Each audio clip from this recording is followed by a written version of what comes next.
बांके बिहारी की सच्ची कथा। मथुरा के निकट एक गांव में छोटी लड़की रहती थी। वृंदावन के निकट होने के कारण वहां से बहुत लोग ठाकुर जी के दर्शनों को जाते थे। जब वो छोटी बच्ची 5 साल की हुई तो उसके घर वाले बांके बिहारी जी के दर्शन के लिए जा रहे थे। उस समय वाहन बहुत कम थे। उनको दर्शन को जाते देख उस छोटी लड़की ने कहा, पिताजी, मुझे भी अपने साथ ठाकुर जी के दर्शनों के लिए ले चलो। पिताजी ने कहा, बेटा, अभी आप छोटे हो, इतना चल नहीं पाओगे। थोड़े बड़े हो जाओ तब तुम्हें साथ में ले चलेंगे।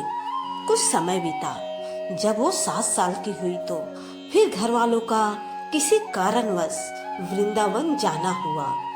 फिर उस बच्ची ने कहा, पिताजी, अब मुझे भी साथ ले चलो ठाकुर जी के दर्शनों के लिए। लेकिन किसी कारणवश वो उसको न ले जा सके। बच्ची के मन में ठाकुर जी के प्रति बहुत प्रगाढ़ प्रेम था। वह बस उनका मन से चिंतन करती रहती और दुखी भी होती थी कि ठाकुर जी के दर्शनों को न जा सकी आज तक। गांव में उसके सभी सहपाठी प्रभु जी के दर्शन कर चुके थे। जब वो सब ठाकुर जी के मंदिर और उनके रूप का वर्णन करते तो इस बच्ची के मन में दर्शन की ललक और भी बढ़ जाती। समय अपने पंख लगा के बढ़ता गया। कई अवसर मिले जाने के, पर शायद उसके भाग्य में ठाकुर जी के दर्शन नहीं लिखे थे। जब वो 17 साल की हुई तो उसके पिताजी को उसके विवाह की चिंता हो गई। उसका विवाह तय हो गया। संयोग कहो या उसका ठाकुर जी के प्रति प्रेम, उसका विवाह वृंदावन के सबसे पास वाले गांव में हो गया। वह लड़की बहुत प्रसन्न थी कि अब तो उसको भी ठाकुर जी के दर्शन होंगे। जब विवाह संपन्न हुआ तो वह अपने ससुराल गई। फिर रस्म निभाने के लिए वापस अपने घर आई। 1-2 दिन बाद वो और उसके पति जब वापस अपने घर जा रहे थे तो बीच में यमुना नदी पर उसके पति बोले, तुम कुछ देर इधर बैठो, मैं यमुना में स्नान करके आता हूँ। उस लड़की का चिंतन अब ठाकुर जी की तरफ चला गया और सोचने लगी कि कब ठाकुर जी के दर्शन होंगे। उस लड़की ने लंबा घूंघट निकाल रखा है क्योंकि गांव है, ससुराल है, और वहीं बैठ गई। फिर वो मन ही मन विचार करने लगी, देखो ठाकुर जी की कितनी कृपा है। उन्हें मैंने बचपन से भजा और दर्शन के लिए लालियत थी। उनकी कृपा से अब मेरा विवाह श्री धाम वृंदावन में ही हो गया। मैं इतने सालों से ठाकुर जी को मानती हूँ, पर अब तक उनसे कोई भी रिश्ता नहीं जोड़ा।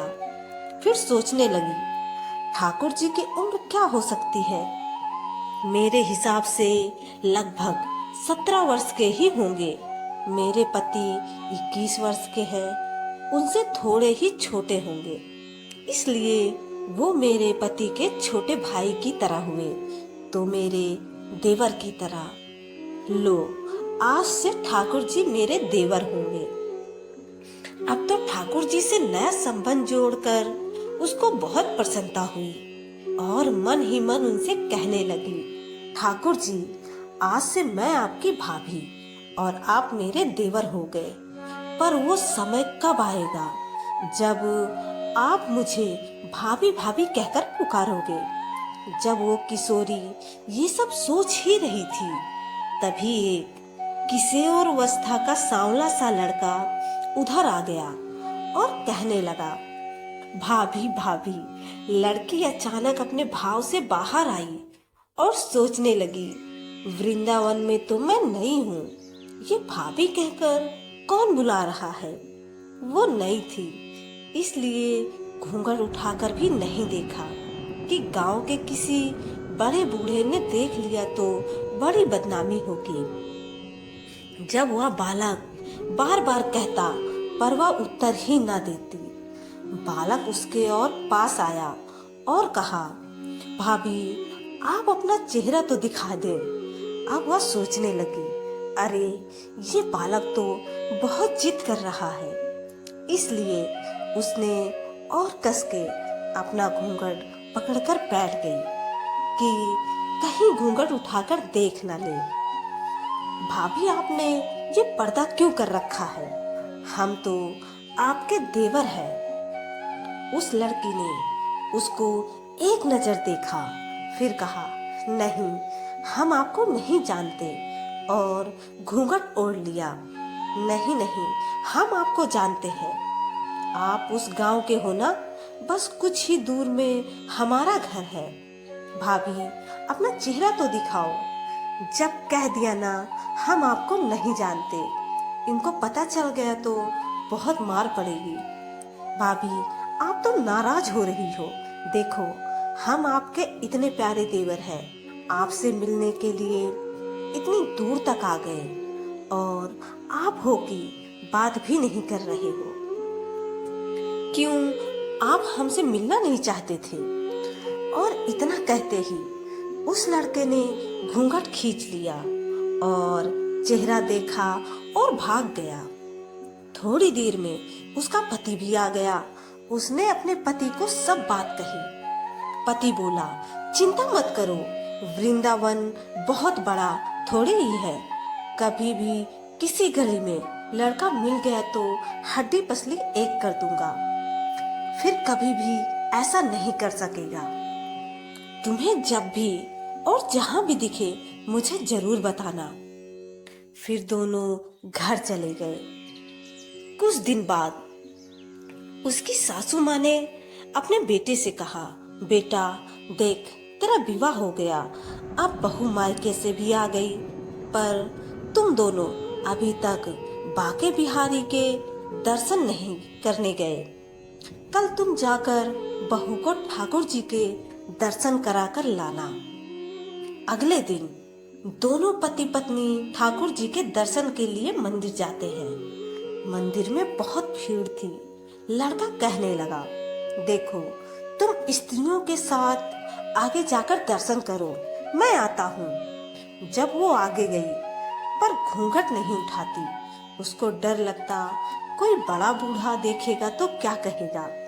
नई बहू घूंघट के बिना ही घूम रही है। बहुत देर हो गई तो पीछे से पति ने आकर कहा, अरे बावली ठाकुर जी सामने है, घूंघट काहे को नहीं खोली? घूंघट नहीं खोलेगी तो प्रभु जी के दर्शन कैसे करेगी?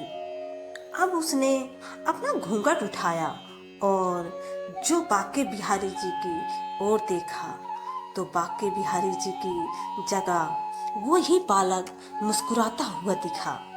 तो वह चिल्लाने लगी, सुनिए ओ जी जल्दी आओ, जल्दी आओ। पति जल्दी से भागा भागा आया और बोला, क्या हुआ? लड़की बोली, उस दिन जो मुझे भाभी भाभी कहकर भागा था ना, वह लड़का मिल गया। पति ने कहा, कहाँ है? अभी उसे देखता हूँ, बता तो जरा। उसने ठाकुर जी की ओर इशारा करके बोली, ये रहा, आपके सामने ही तो है। उसके पति ने जब देखा तो अवाक ही रह गया और वहीं मंदिर में ही अपनी पत्नी के चरणों में गिर पड़ा और बोला, तुम बहुत ही धन्य हो। वास्तव में तुम्हारे हृदय में सच्चा भाव ठाकुर जी के प्रति है। हम इतने वर्षों से वृंदावन में हैं, पर आज तक हमें उनके दर्शन नहीं हुए, और तेरा भाव इतना उच्च है कि ठाकुर जी ने तुझे दर्शन दे दिए। ठाकुर जी से सच्चे प्रेम से जो भी रिश्ता बनाओ तो ठाकुर जी उसे जरूर निभाते हैं, जैसे इस कहानी में ठाकुर जी ने देवर का संबंध निभाया। जय श्री राधे राधे। दोस्तों आपको मेरी वीडियो कैसी लगी कमेंट करके जरूर बताना, और अगर वीडियो पसंद आई हो तो वीडियो को लाइक, चैनल को सब्सक्राइब और शेयर करना ना भूलना। धन्यवाद।